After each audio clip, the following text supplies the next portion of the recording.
이명박 전 대통령의 소환 날짜가 이제 이틀 앞으로 다가왔습니다. 다스는 이 전 대통령의 소유이고 거기서 조성된 비자금 수백억 원을 횡령했다고 검찰은 보고 있습니다. 그런데 이 사안은 이 전 대통령에서 멈추는 것이 아니라 그 아들까지 내려갑니다. 검찰은 초기에 조성된 비자금은 이 전 대통령의 것이라고 보고 있지만 최근에 조성된 비자금은 그 아들 이시영 씨의 승계 자금으로 보고 있는 것입니다. 그러니까 두 부자가 모두 횡령 혐의를 받게 되는 셈이죠. 검찰 취재기자를 연결하겠습니다. 한민영 기자가 나가 있습니다. 자, 다스 경영진이 조성한 비자금은 대략 350억 원에 달하는 것으로 파악되고 있습니다. 검찰이 이 돈 모두에 대해서 이 전 대통령에게 횡령 혐의를 적용할 방침인 게 맞습니까?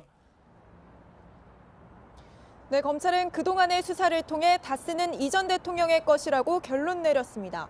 따라서 다스가 조성했다는 350억 원이 넘는 비자금 역시 이 전 대통령이 횡령했다는 혐의를 적용할 방침입니다. 앞서 김성우 전 다스 사장 등은 검찰 조사에서 비자금 조성 등이 이 전 대통령 지시였다고 털어놓은 바 있습니다.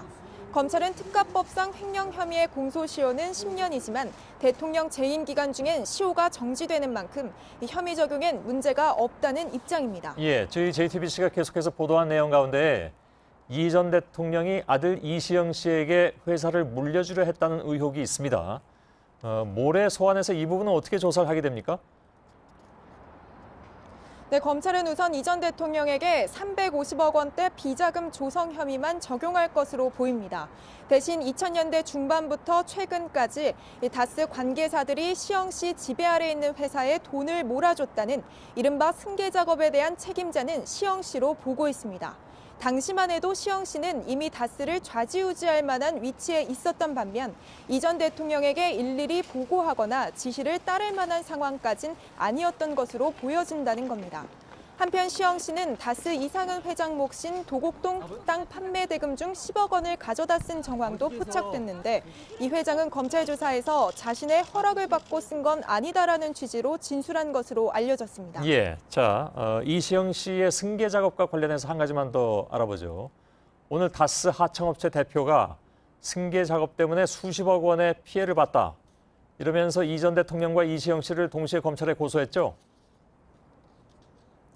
네, 다스의 하청업체인 창유산업 대표 한승희 씨는 다스의 승계 작업에 이용당해 피해를 봤다며 이 전 대통령과 시영 씨 등 4명을 오늘 검찰에 고소했습니다.